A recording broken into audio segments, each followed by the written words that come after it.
إن الحمد لله نحمده ونستعينه ونستغفره ونعوذ بالله من شرور أنفسنا ومن سيئات أعمالنا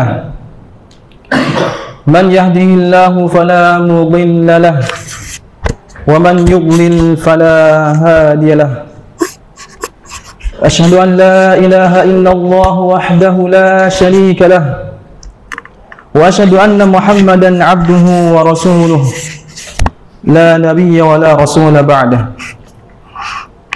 قال الله تعالى في كتابه الكريم: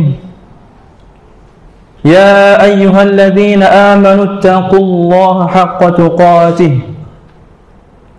ولا تموتن إلا وأنتم مسلمون.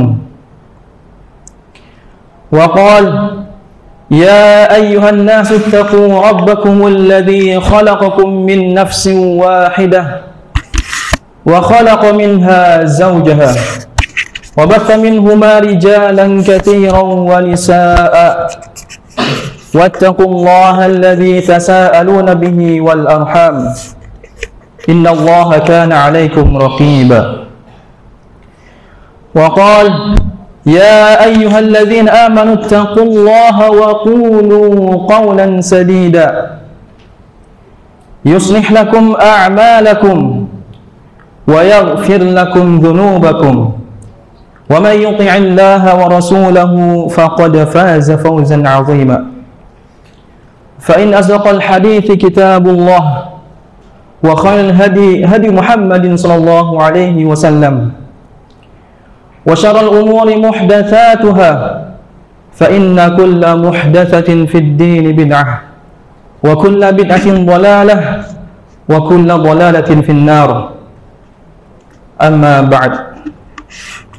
Ma'asyiral muslimin, jemaah salat Jumat yang dimuliakan Allah Subhanahu wa taala. Yang pertama-tama, marilah kita sentiasa bersyukur dan memuji hanya kepada Allah Subhanahu wa taala.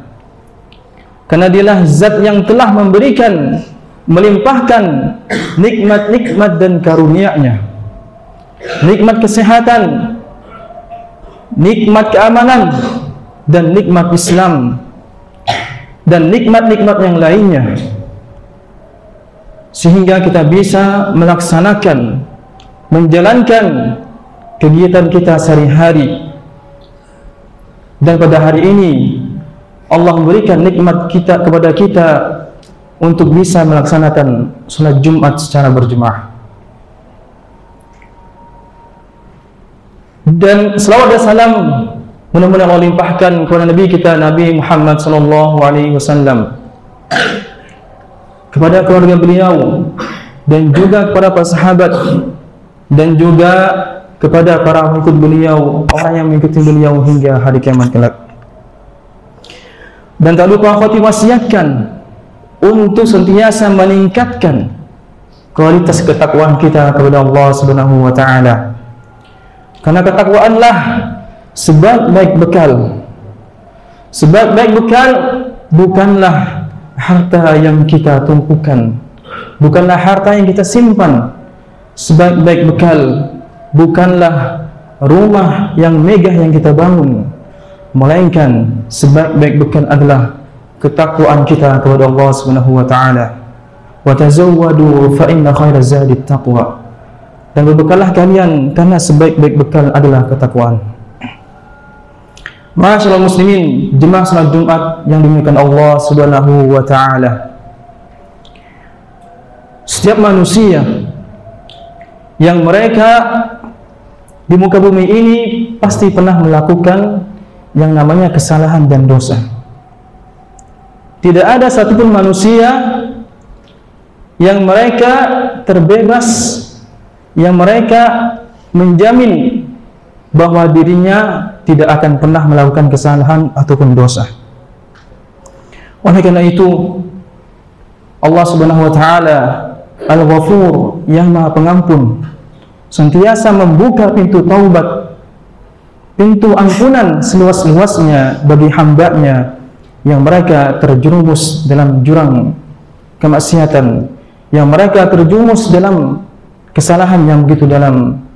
Allah Ta'ala berfirman, "Qul ya ibadiyalladzina asrafu ala anfusihim la taqnatu min rahmatillah innallaha yaghfirudz dzunuba jami'a innahu huwal ghafurur rahim."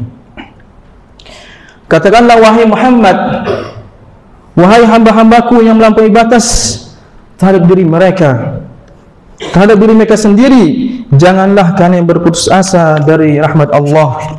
Sungguhnya Allah mengampuni semua dosa. Sungguhnya Dialah yang Maha Pengampun lagi Maha Penyayang. Ma'asyiral muslimin, jemaah salat Jumat yang dimuliakan Allah Subhanahu wa taala. Hari ini menunjukkan bahwa betapa besarnya kasih sayang dan rahmat Allah kepada hamba-Nya. Meskipun hamba tersebut telah melakukan kesalahan ataupun dosa yang sebanyak langit dan bumi, jika mereka datang kepada Allah, kembali kepada Allah dengan mengharapkan ampunan dan sebenar-benarnya taubat, maka niscaya Allah akan mengampuninya. Sebagaimana Rasulullah SAW bersabda, yaqulullahu tabaraka wa ta'ala, ya bani Adam, innaka ma da'awtani wa rajawtani ghafartu laka ala ma kana fika wa la ubali. Ya bani Adam, law balagat dhunubaka ana as-sama' thumma astaghfartani ghafartu laka wa la ubali. Ya bani Adam, innaka law ataitani biqurabil ardi khataaya thumma laqitani la tusyriku bi syai'a la ataituka biqurabiha maghfirah. Allah Ta'ala berfirman, wahai anak Adam, selama engkau berdoa dan berharap kepadaku, aku akan mengampunimu atas apa yang ada padamu, dan aku tidak peduli sebesar apapun dosamu. Wahai anak Adam, seandainya dosa-dosamu mencapai awan langit, kemudian engkau mohon ampun kepadaku, niscaya aku akan mengampunimu dan aku tidak peduli. Wahai anak Adam, jika engkau datang kepadaku dengan membawa dosa sepenuh bumi, kemudian engkau bertemu denganku dalam keadaan tidak menyekutukanku dengan sesuatu apapun, niscaya aku akan datang kepadamu dengan ampunan sepenuh bumi. Hadis riwayat At-Tirmidzi disahihkan oleh Al-Albani dalam Sahih At-Tirmidzi. Ma'asyiral muslimin, jemaah salat Jumat yang dimuliakan Allah Subhanahu wa taala. Hadis ini menunjukkan bahwa akan luasnya ampunan Allah Subhanahu wa taala. Sebesar apapun dosa yang kita lakukan, sebesar apapun kesalahan yang kita lakukan, jika kita benar-benar bertobat dan kita memohon ampun dan berharap kepada Allah, maka Allah akan mengampuni dosa-dosa kita. Semoga hadis ini bisa menjadi motivasi bagi kita untuk senantiasa bertobat dan mohon ampun kepada Allah Subhanahu wa taala. Lalu mengapa kita harus istighfar dan bertobat?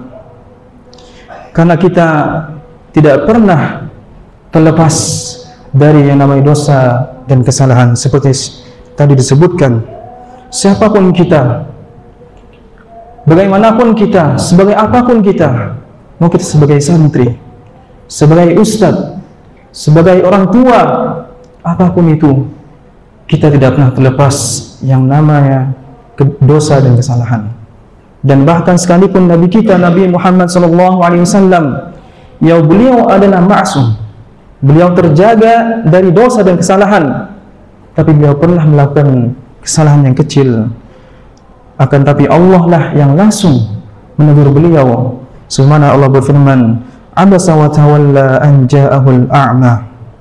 Dia Muhammad berwajah masam dan berpaling karena seorang buta telah datang kepadanya, yaitu Abdullah bin Ummi Maktum. Ini menunjukkan bahwa seluruh manusia, mereka tidak terbebas dari yang namanya salah dan dosa. Maka itu Rasulullah SAW bersabda, kullu bani Adam khata'un wa khata'ina tawwabun.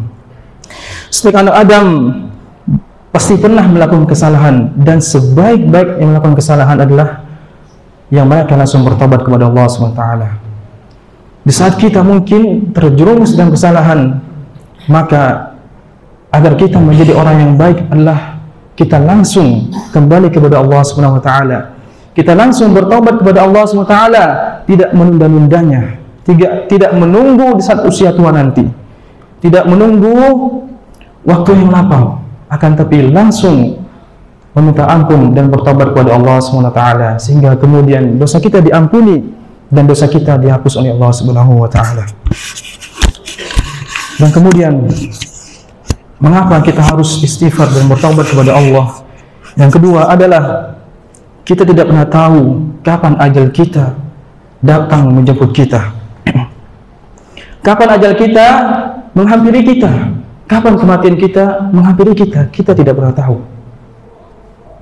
Dan jika ajal datang, maka kita tidak bisa menunda-nundanya, kita tidak bisa mengakhirkannya. Sebenarnya Allah berfirman, فَإِذَا جَاءَ أَجَلُهُمْ لَا يَسْتَأْخِرُونَ سَاعَةً وَلَا يَسْتَقْدِمُونَ. Maka apabila ajal mereka telah datang, maka mereka tidak bisa mengundurkannya saat pun dan tidak pula mendahulukannya. Hal ini jelas menunjukkan bahwa ajal tidak bisa kita mundurkan sedikit pun dan juga tidak bisa kita majukan. Masyaallah muslimin, jemaah salat Jumat yang dimuliakan Allah Subhanahu wa taala. Kemudian mengapa kita harus istighfar dan bertaubat kepada Allah Subhanahu wa taala? Karena istighfar adalah mengundang keberkahan dan rezeki. Sebagaimana Allah taala berfirman, "Faqultu astaghfiru rabbakum innahu kana ghaffara. Yursilis samaa'a 'alaikum midrara wa yumdidukum bi amwalin wa banin wa yaj'al lakum jannatin wa yaj'al lakum anhara." Maka aku berkata kepada mereka, mohonlah ampunan kepada Tuhanmu, sungguh Dia Maha Pengampun. Niscaya Dia akan menurunkan hujan yang lebat dari langit kepadamu, dan Dia memperbanyak harta dan anak-anakmu, dan mengadakan kebun-kebun untukmu, dan mengadakan sungai-sungai untukmu. Disebutkan dalam tafsir Ibnu Katsir, ayat ini menunjukkan keutamaan istighfar. Barang siapa yang memperbanyak istighfar, maka Allah akan menurunkan rahmat-Nya berupa hujan, rezeki dari langit, harta dan anak, rezeki dunia, kebun-kebun dan sungai-sungai kenikmatan dan kesuburan. Dan juga disebutkan dalam tafsir Ibnu Katsir bahwa ada 3 orang yang datang kepada Imam Hasan Al-Basri, yang beliau adalah seorang ulama besar dari kalangan tabi'in. Orang yang pertama berkata, "Wahai Imam, sungguh negeriku dilanda oleh kekeringan. Tanah-tanah menjadi kering dan tumbuhan pun menjadi mati, dan hujan pun tidak pernah kunjung turun." Maka beliau menjawab, "Istaghfirillah." Dan kemudian orang yang kedua, "Wahai Imam, sungguh aku miskin dan rezekiku sangat sempit, dan aku ingin kehidupanku berkecukupan." Maka beliau menjawab, "Istaghfirillah." Kemudian orang yang terakhir, "Wahai Imam, sungguh aku belum dikaruniai keturunan, aku belum dikaruniai anak, maka berikanlah solusi kepadaku." Maka beliau menjawab, "Istaghfirillah." Mohon ampunlah kepada Allah. Lalu kemudian murid beliau bertanya, "Wahai Imam, mengapa engkau memberikan jawaban yang sama kepada setiap orang yang datang, padahal masalah mereka berbeda-beda?" Beliau menjawab, "Yang mengatakan itu bukanlah saya, akan tapi Allah Subhanahu wa taala." Istighfar bukan hanya semata untuk bagi orang yang berdosa, bagi orang yang melakukan kesalahan, tapi juga untuk mendatangkan rezeki dan keberkahan dalam hidup kita. Ma'asyiral muslimin rahimani wa rahimakumullah. Barakallahu li wa lakum fil Qur'ani was sunnah, wa nafani wa iyyakum bima fihi minal ayati wal hikmah. Aqulu qawli hadza wa astaghfirullah li wa lakum wa li sa'iril muslimina wal muslimat min kulli dhanbin fastaghfiruh, innahu huwal ghafurur rahim.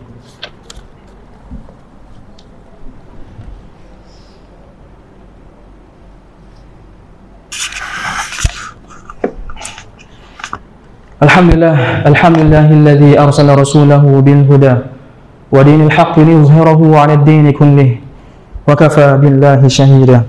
Kemudian poin selanjutnya, mengapa kita harus istighfar dan bertobat kepada Allah Subhanahu wa taala? Karena istighfar adalah sunnah Nabi sallallahu alaihi wasallam. Padahal beliau adalah orang yang maksum, yang terjaga dari kesalahan dan dosa. Dan beliau jelas terjamin surganya. Subhanallah, Rasulullah bersabda, "Wallahi inni la astaghfirullah wa atubu ilaihi fil yawm aktsar min 70 marrah." Demi Allah, sungguh aku benar-benar beristighfar dan bertaubat kepadanya lebih dari 70 kali dalam sehari. Hadis Sahih Bukhari. Apalagi kita, yang kita tidak ada orang yang secara langsung mengingatkan kita saat kita terjerumus dalam suatu kesalahan, saat kita terjerumus dalam suatu kemaksiatan, dosa. Oleh karena itu, maka kita harus justru lebih banyak lagi dalam beristighfar, bertobat kepada Allah Subhanahu wa taala. Mari kita jadikan istighfar ini sebagai kegiatan keseharian kita, rutinitas kita. Karena istighfar juga untuk memperbaiki hati, membersihkan jiwa, memperbaiki amal dan meraih rahmat Allah Subhanahu wa taala. Fa ya ayyuhal muslimun, usikum nafsi bi taqwallahil aliyyil azim wa'lamu anna Allah amarakum bi amrin azim. أمركم بالصلاة والسلام على نبيه المرسلين على نبيه الكريم فقال إن الله وملائكته يصلون على النبي يا أيها الذين آمنوا صلوا عليه وسلموا تسليما اللهم صل على محمد وعلى آل محمد كما صليت على إبراهيم وعلى آل إبراهيم إنك حميد مجيد وبارك على محمد وعلى آل محمد كما باركت على إبراهيم وعلى آل إبراهيم إنك حميد مجيد اللهم اغفر للمسلمين والمسلمات والمؤمنين والمؤمنات الأحياء منهم والأموات إنك سميع قريب مجيب الدعوات يا قاضي الحاجات اللهم أعز الإسلام والمسلمين وانصر إخواننا المسلمين والمجاهدين في فلسطين وفي كل مكان ربنا لا تؤاخذنا إن نسينا أو أخطأنا ربنا ولا تحمل علينا إصرا كما حملته على الذين من قبلنا